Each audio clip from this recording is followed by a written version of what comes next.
Welcome back sa Free Thinking Pinoy Channel. Mahilig ka ba sa mga ibon? May maliliit at cute na ibon, may maukulay at magarang balahibo, at may mga mahusay pang sumayaw.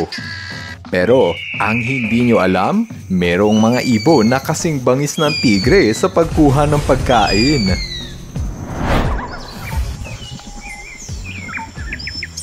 Hi! Ako nga pala si Nomer at ito ang FTP Channel. Sa video na ito, mapapanood nyo ang iba't ibang mababangis na ibon na dati ko nang naipost noong December 2021. Sana ay magustuhan ninyo. Number 1. African Crowned Eagle. Ilang beses ko nang natalakay ang ilang pinakamatapang na agila sa buong mundo, ngunit kaunti lang sa kanila ang kayang pumantay sa bangis ng mga African Crowned Eagle. Isa ito sa pinakakinatatakutang maninila sa himpapawid dahil hindi ito mapili sa kanilang biktima. Kaya nitong humuli ng unggoy na halos kasing bigat lang ng kanilang katawan. Mukhang nahirapan ata ang agila na buhatin ang kanyang pagkain. Ayon sa kumuha ng video, iniwan ng agila ang unggoy dahil sa dami ng tao sa paligid at natakot ito sa mga bystander. Hindi sila mapili sa pagkain, kaya maski ang pet dog ay pagkain sa paningin ng mga crown eagle. Ito naman ang isang crown eagle na tinarget huntingin ang baby wild pig na ilang oras na niyang binabantayan. Makikita sa video kung gaano kalaki ang agila na to na may wingspan na 5 talampakan. Number 2. Snake-eating eagle. Kung merong monkey-eating eagle, syempre, meron ding snake-eating eagle. Tinawag silang snake eagle o di kaya ay serpent eagle dahil sobra silang biyasa sa panghuhuli ng ahas. Hindi immune sa lason ang mga agila, ngunit sa kapal ng kanilang balat sa paa, mukhang hindi ata tatalab rito ang kagat ng ahas. Kaya din nilang tapatan ang fighting reflex ng mga ahas at tila ba kabisado nila ang galaw ng mga to. Matapang ang mga agila at hindi sila mabilis matakot kahit makamandag na ahas pa ang kanilang katapat. Gaya ng sa video, makikita kung paano atakihin ng snake eagle ang isang cobra. Kahit lumipat pa ang ahas sa dagat, hindi pa rin sila ligtas sa matatalas na kuko ng agila. Ang mga banded sea snake ay isa sa most venomous snake sa buong mundo, ngunit ginagawa lang silang merienda ng mga agila. Kung minsan, ibinabahagi pa nila ang kanilang huli sa kanilang mga anak. Ngayong na-establish ko na kung ano ang kayang kainin ng mga agila, matutunghayan mo naman kung ano ang kaya nilang kalabanin.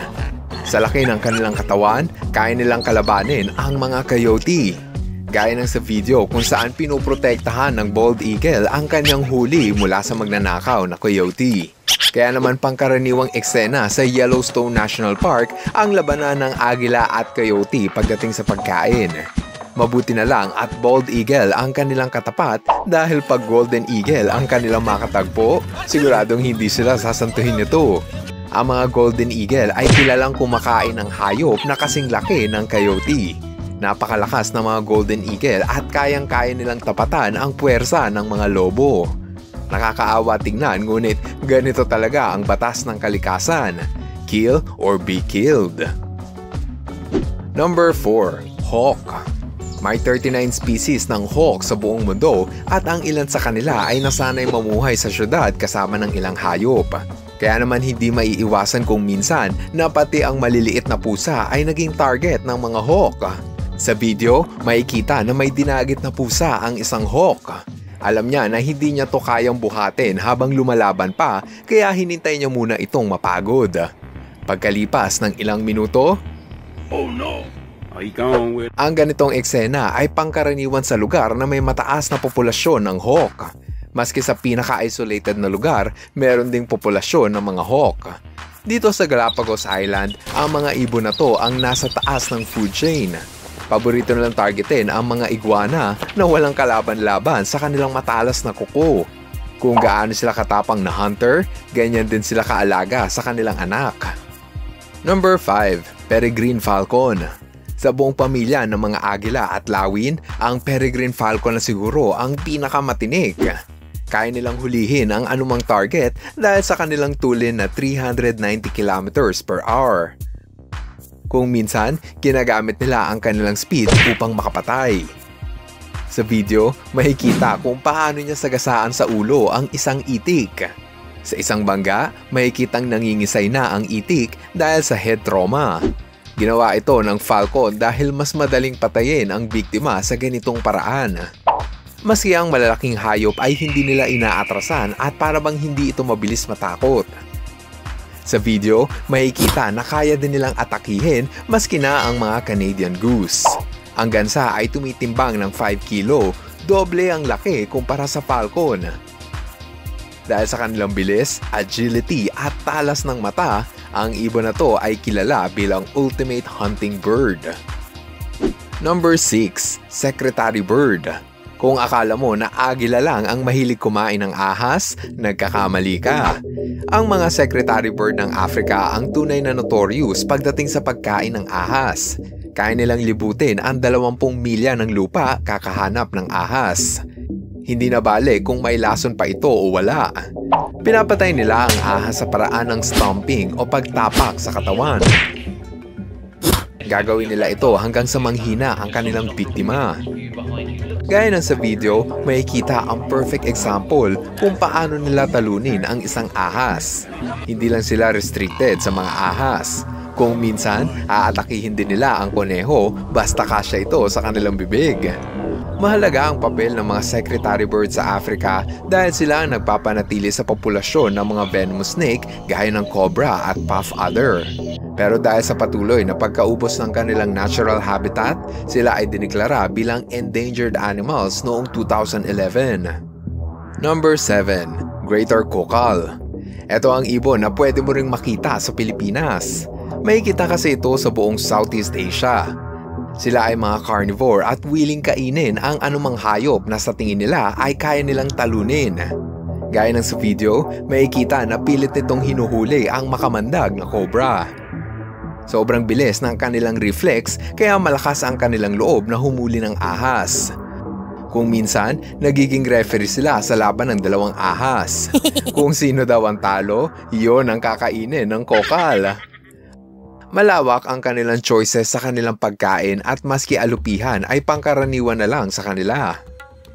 Number 8. Crow. Siguradong hindi mo inaasahan na kasama sa listahan ang mga uwak. Sila kasi ay scavenger at madalas kumain ng patay na hayop. Pero kung bibigyan ng pagkakataon, maski sila ay bihasang hunter. Madalas sa kanilang target ay mga daga. Ang mga uwak kasi ay nakapag-adapt mabuhay sa syudad kung saan kasama nilang namumuhay ang marami bibwit. Gaya na sa video, makikita ang kung fu battle ng dalawang hayop. Madalas manalo ang mga uwak sa ganitong laban. Simple lang ang estilo ng mga uwak. Tutukain nila ang mga daga hanggang sa mapagod. Kapag wala na itong lakas para lumaban, eto na ang kanilang pagkakataon. Kung minsan, lumalaban ang daga sa pagkagat nito sa tuka ng ibon. Mukhang it's atay-ata ang laban sa dalawa ng hayop na to. Number 9. Seagull. Ilang beses ko na natalakay sa aking video ang lakas ng sikmura ng mga seagulls. Ang isa na to ay kumain ng squirrel at tinuka-tuka ng ilang beses bago mamatay. Pag siguradong patay na ang kanilang biktima, nilulunok nila ito na parang biogesic. Walang ipin ng mga seagull at wala rin silang matalas na kuko kaya hindi nila kayang himay-himayin ang kanilang pagkain. Uso rin ang nakawan ng pagkain sa kanilang grupo kaya pabilisan sila ng paglunok. Kung minsan, aktibo rin sila sa panghuhuli ng sisiw. Buti na lang andyan ang kanilang mommy para protektahan ang mga baby duck. Ang isa namang to ay tumutulong sa paglinis ng kalsada sa paraan ng pagkain ng mga daga. Maski ang kapwa nila ay hindi ligtas sa kanilang menu at kilala rin sila bilang cannibal. Mabuti na lang at may bystander na bumugaw sa dalawang ibon kaya nahinto ang kanyang masamang plano. Number 10. Pelican. Ang mga pelicans ay may higanting bibig at yon ang una mong mapapansin sa kanila. Naging trending sa internet ang mga pelican dahil sa kung ano-anong hayop ang kaya nilang hulihin gamit ang kanilang tuka. Ang isa na to ay kayang kumain ng itik at kitang-kita sa video kung paano nagpupumiglas ang biktima bago niya ito lunukin. Kung isa kang ibon, mas mabuti pa kung lalayo ka sa mga pelican dahil bigla na lang itong nanguhuli ng biktima. gaya ng kalapati na to na naging tanghalian ng pelican.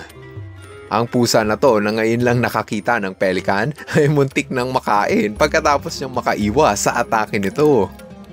Sa laki ng kanilang bibig, para bang sky is the limit sa kung ano ang kaya nilang lunukin. Good luck na lang kung kaya mong kainin ang capybara. Ito ang seabird na mukhang sawa na sa lasa ng isda at mas gusto nilang kumain ng ibon. Number 11. Tukan. Isa pang ibon na hindi mo inaasahang makikita sa listahan. Ang mga tukan ay may appetite din sa karne ng ibang hayop.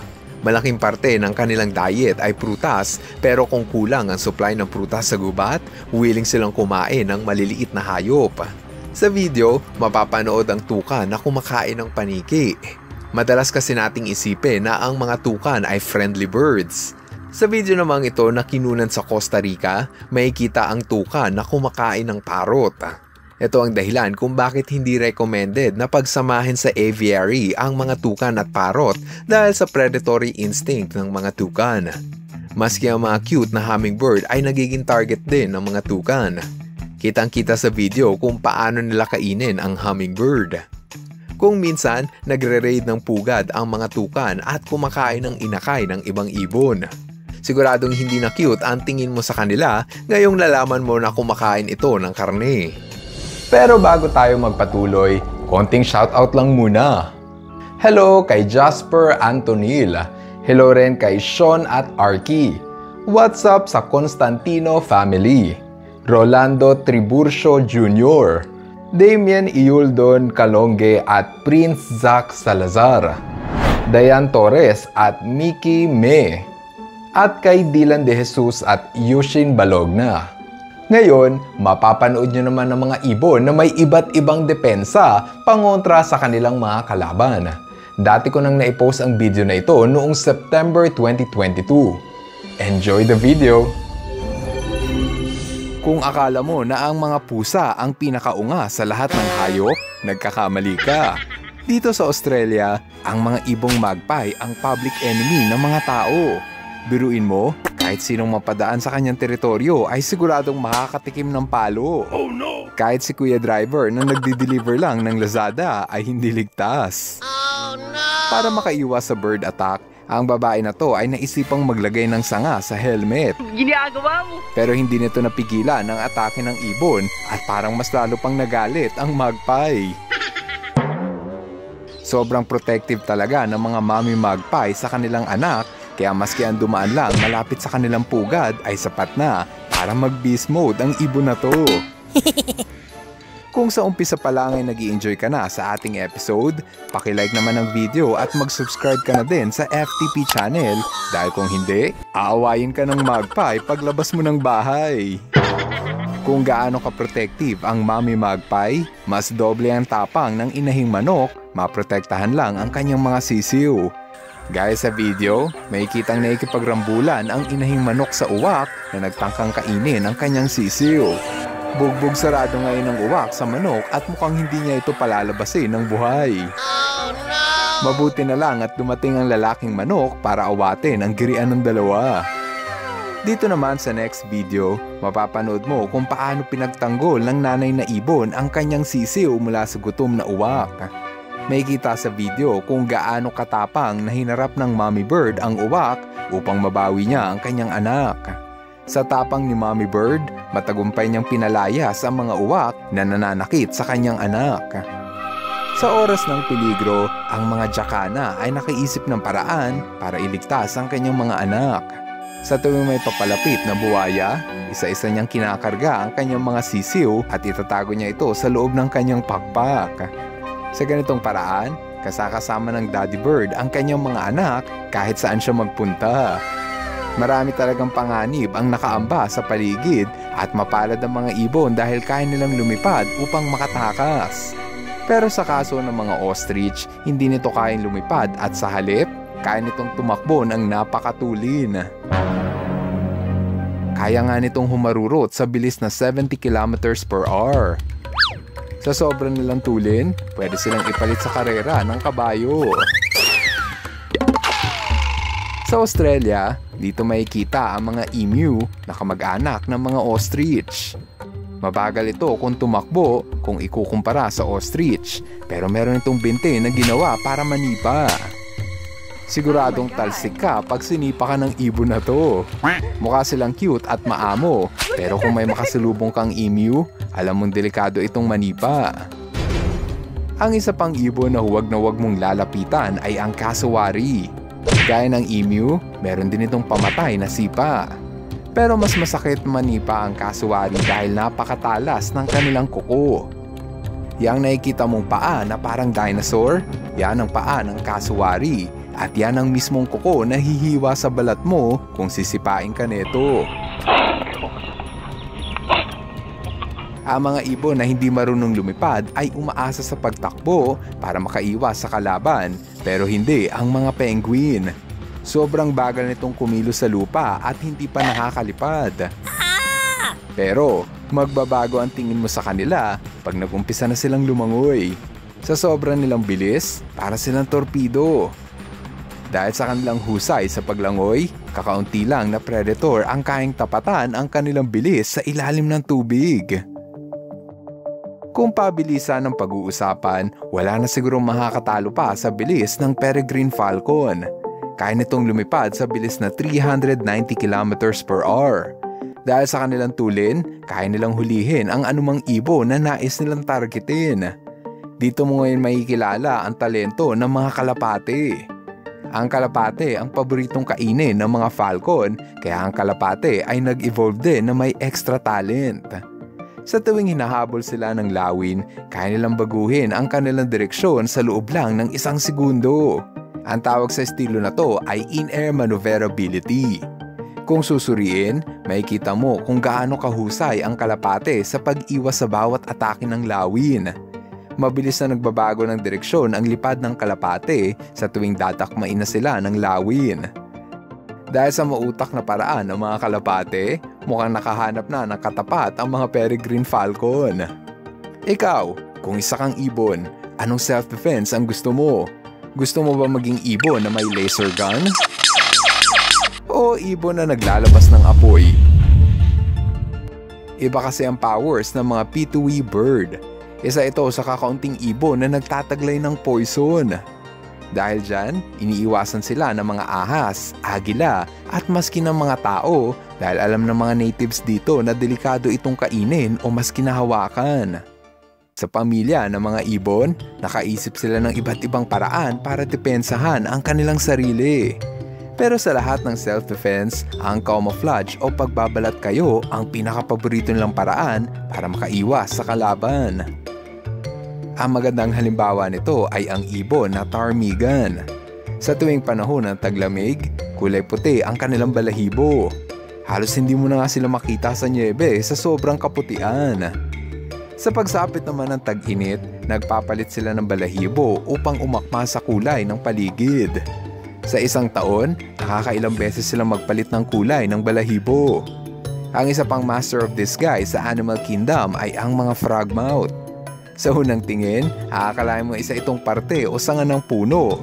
Pero kung titignan ng maigi, malalaman mo na isa pala itong ibon. Yan ay dahil sa kulay ng kanilang balahibo at kung hindi pa sila gagalaw, sino bang mag-aakala na isa nga itong ibon? Ito ang kanilang mga simple pero malupit na taktika upang makaiwas sa kalaban. Paano nga ba kasi sila atakihin ng predator kung hindi naman sila nakikita?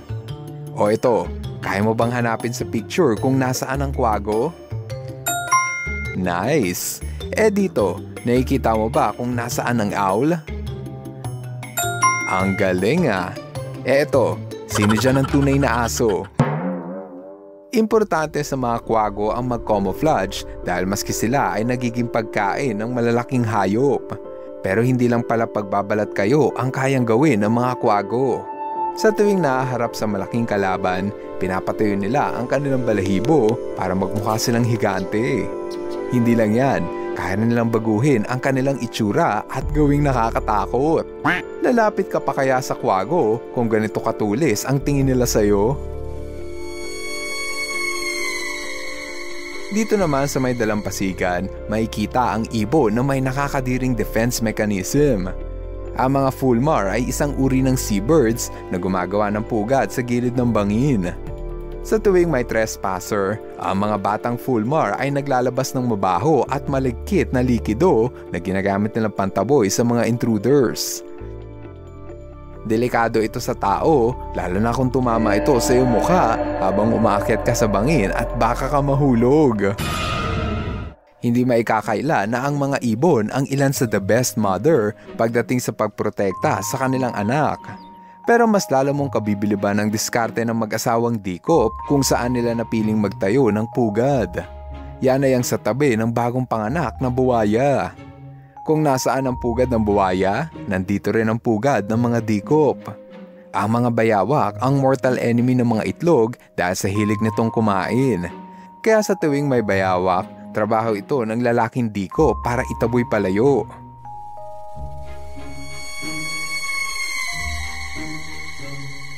Kapag hindi na niya kaya, maaaring kainin ng bayawak ang parehong itlog ng ibon at buwaya. Dahil dyan, tatawagin ng dikop ang pinakamalaking rescue.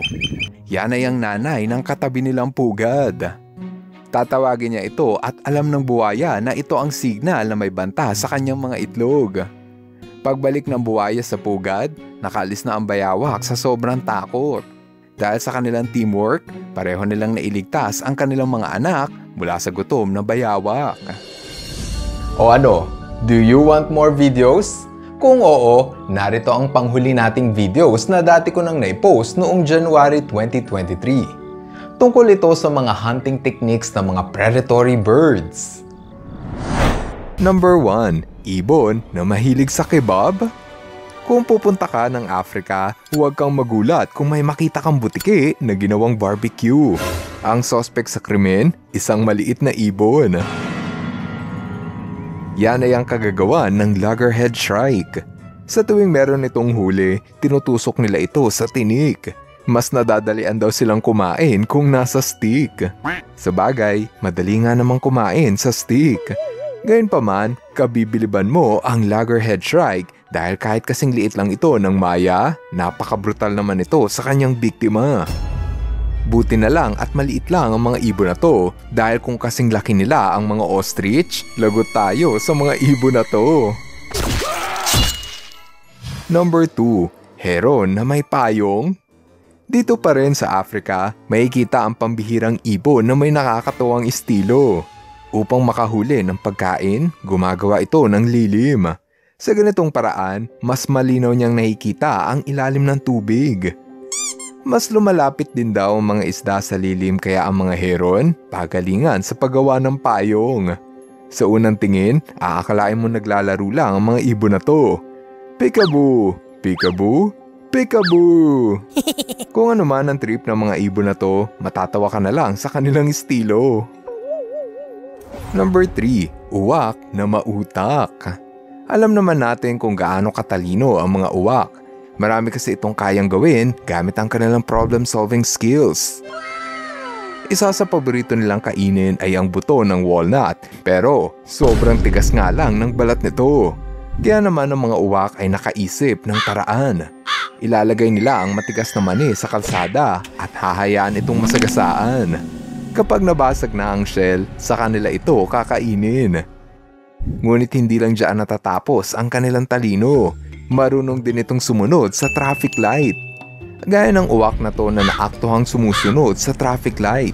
Nabasag na kasi ang mani kaya niya ito pupuntahan. Habang naka-red light pa ang signal, makikita mong nakahinto rin ang ibon. Kapag nag-green light na at ligtas ng tumawid, saka lang maglalakad ang ibon papunta sa kanyang mani. Wow, masunurin sa batas kalsada ang ibon na to ah. Mas masunurin pa sa ilang Pilipino. Number 4. Seagull na tap dancer. Nakakita ka na ba ng ibon na sumasayaw? Marahil ay nagtataka ka kung bakit nila ito ginagawa. Para silang si Happy Feet. Kung ang mga biologist ang tatanungin, may dahilan kung bakit ganito ang kanilang ikinikilos. Sa tuwing pinapadyak nila ang kanilang paa, hinihikayat daw nito na lumabas ang mga uod. Ang vibrations daw sa bawat tapak ng ibon ay maihahalin tulad sa tunog ng ulan, kaya ang mga uod nagkakandarapang lumabas ng lupa. Sa ganitong paraan, nakakain na sila ng uod, nag-enjoy pa sila sa pagsayaw. Let me see a tap dance. Come on. Number 5. Isa pang ibon na palasayaw. Ito ang ibon na naghahamon ng dance showdown sa mga sigal.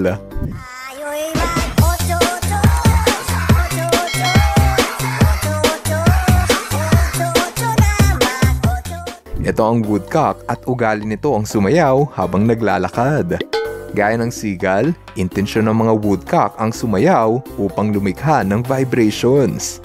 Hindi ako sigurado kung effective ba ang kanilang estilo, pero sigurado ako na nag-i-enjoy ang mga ibon na to habang sumasayaw. Number 6. Agila ng hulog ng ahas.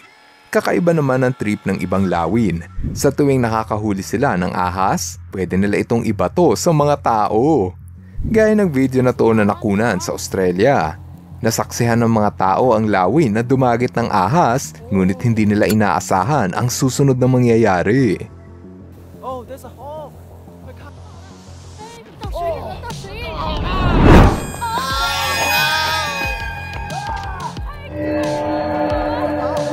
Maaari kayang ginawa ito ng lawin upang pagtripan ang mga tao. Number 7. Agila, tinulak ang kambing. Sa tapang ng mga agila, pati ang kambing ay naging target. Nakunan sa video ang makapigil hiningang pagtulak ng agila sa kawawang kambing. Hinila niya ang paa nito hanggang sa tuluyan nang mahulog sa bangin.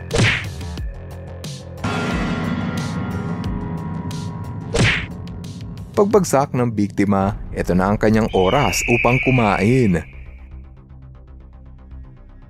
Ang mga agila ay kayang bumuhat ng 6 na kilo, kaya kung bata ka pa, magtago ka na pag may agila.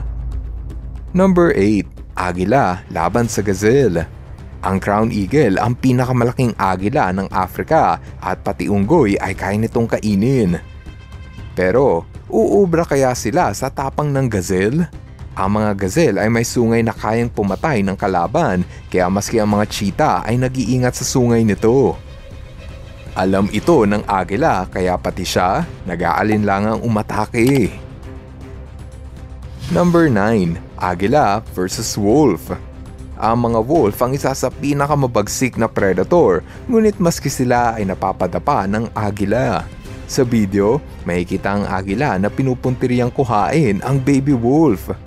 Naglalaro ang magkakapatid na aso ng maya-maya lang, biglang may dumagit na agila sa kanilang kapatid.